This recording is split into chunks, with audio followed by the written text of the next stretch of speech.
Welcome to your first assignment. As you saw from Chapter 4, there's both direct and indirect layout. Since 99% of your communications in business will be direct, we're going to start with the direct layout. So your first memo assignment will be a standard announcement about a change in policy concerning employee time cards.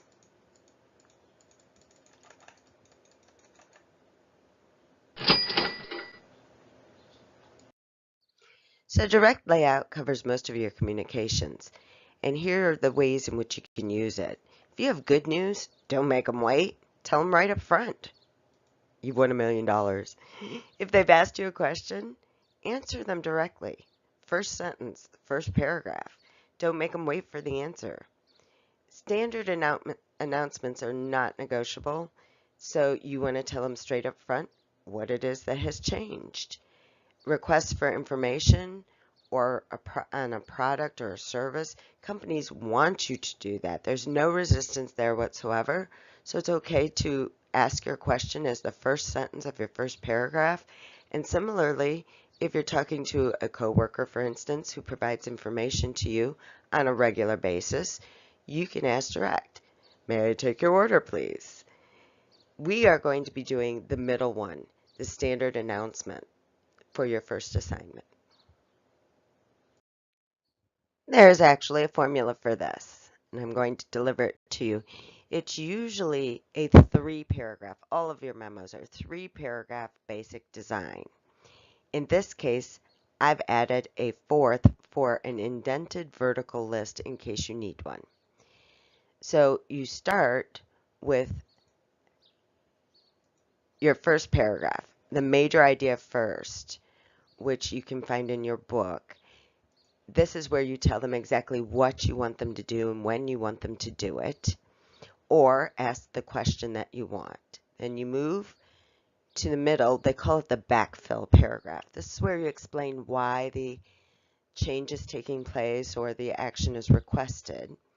If you have multiple items, you want to go vertical with them in a list format. And the key here is you use numbers if it's a step-by-step process, and you use bullets if all items are equal, like a checklist of things you want them to include. And then you close. And in your closing, you have an opportunity to build your team. So there's a special formula to the closing. And one of the things you want to always do is make sure that last thing they see is your deadline again. So normally we don't repeat ourselves because we're writing very tightly, but the date or the deadline, the time you want things done, should be the last thing they see, and it should also appear in the first thing they see. So here you want to give nice specific contact information of how you want, not just please feel free to contact me, but how you want them to contact you. Please call me at extension 343 to review the procedure, or if you have any questions about this procedure. If you are specific, you will create sincerity. They will think you actually care. Whereas if you use the standard cliche model, please feel free to contact me if you have any questions or concerns, that is so cliche it means nothing, and it doesn't build your team. So take some time to craft each of these paragraphs. In this assignment, you are going to probably have an indented vertical list because you have multiple things they need to do, which would require numbers, and you have multiple things that need to be included. So to begin your first paragraph, we're going to break it down. You can find these in chapter 6 in your book, and we're going to start with the major idea first. One thing I want to point out to you from the samples in your book is that it's okay in business writing to have a 1-sentence paragraph.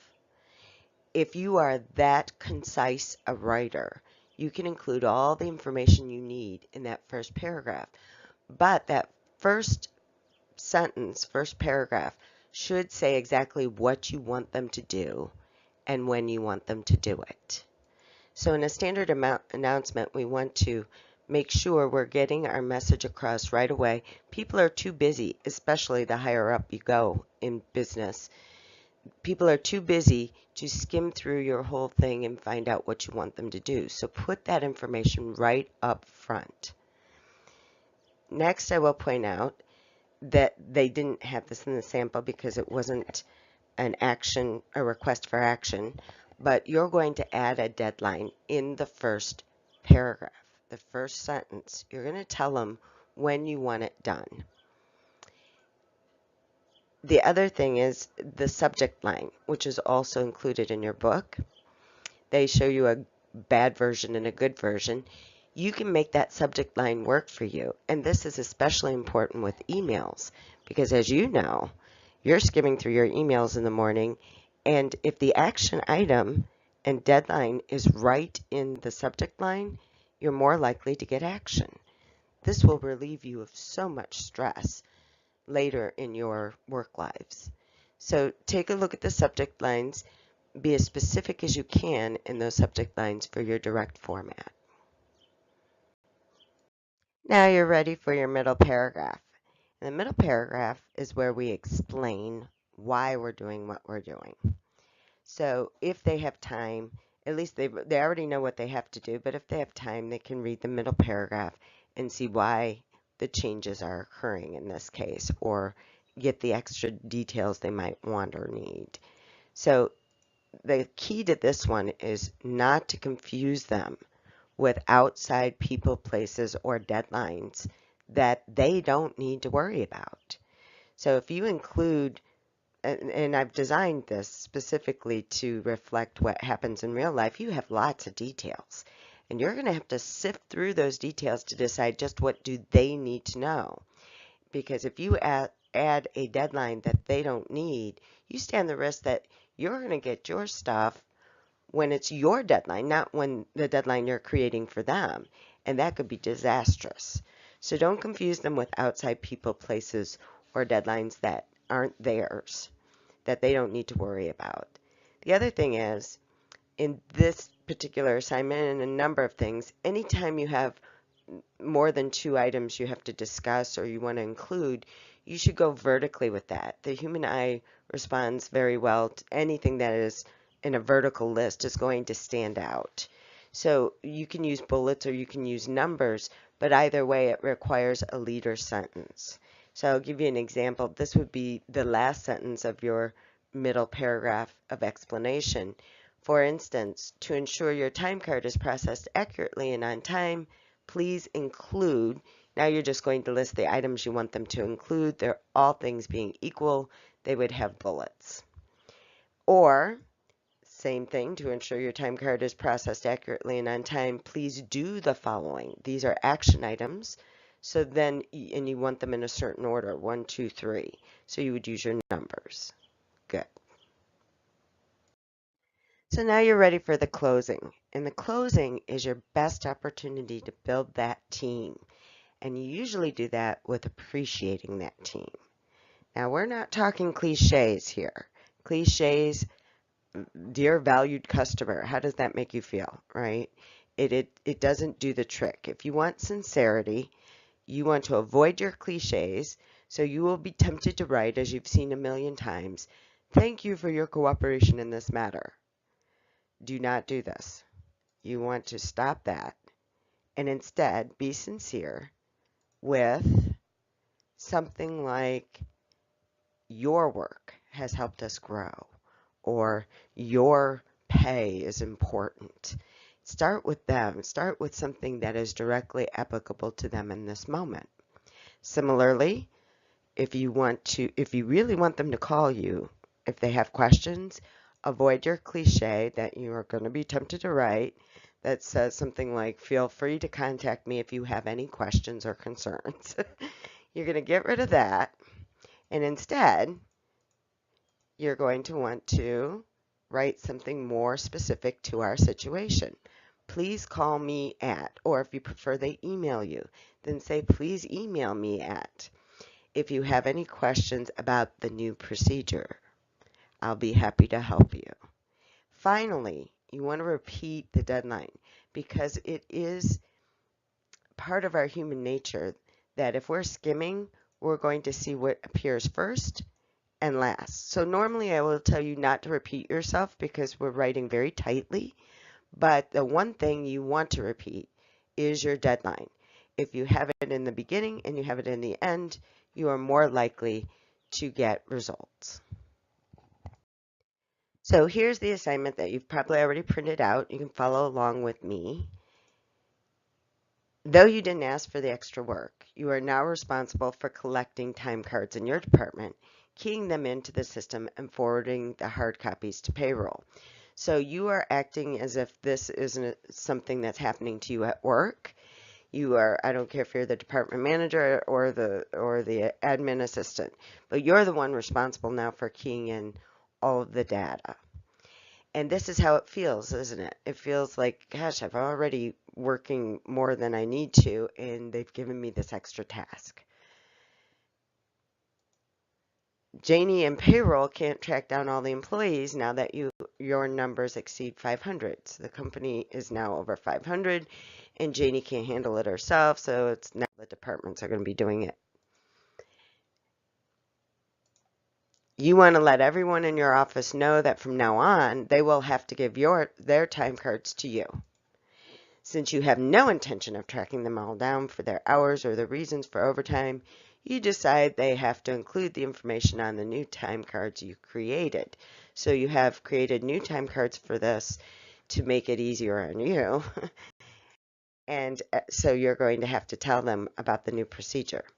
You also have no desire to verify some 30-odd time cards, so you want them to have a supervisor sign off before giving you their cards. So you see there are some steps coming up here.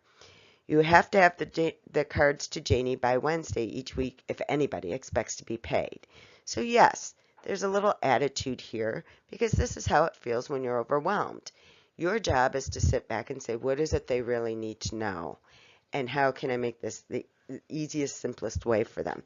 So remember, they're already doing this. You don't have to apologize. They're just not doing it in the way that they're already filling out time cards. They're just not doing it exactly the way you are doing it. So no need to apologize. Simply tell them what it is they need to do. Here's your basic approach. You always want to ask these questions with any communication. What is it I want them to do or think? Because that's going to go right in the first line. Who needs to do it? Well, that's going to be the audience and the to part of our memo. When do I want it? That's also going to go in the first paragraph. And keep in mind that when you want it, it's going to be a little different than the deadline. You need to build yourself a little buffer so that if anything goes wrong, you can still meet your deadline. And then finally, what's important to them? Well, in this case, it's pretty clear they want to be paid. Everybody wants to be paid. They want to be paid accurately and they want to be paid on time. So that can be your motivating factor. Good. Good. Have fun with that. Okay, here you are ready to write it. And you have a handout that helps you. Don't include the handout with all the questions. Just create a memo for this assignment. So you're going to have the date. From is going to be you, of course. To is going to be your department, whoever your department is. And subject. Now, RE and subject are the same thing, so you use one or the other. RE is Latin for in reference to. So the answer to this, what I want them to do, will go in your subject line. Paragraph 1, you'll come right out with what you want them to do again and the deadline. Paragraph 2 is your backfill explanation. And then it says paragraph 3, but it'll be just part of paragraph 2 as an indented vertical list. And then your contact info and your date in paragraph 4, your deadline again. So have some fun with this. And next we will try to revise it. And it'll be for a separate grade, but this time we'll be focused on some new concepts like positive language, clarity, and the you attitude. So we're going to do 2 different memos on this. Good luck.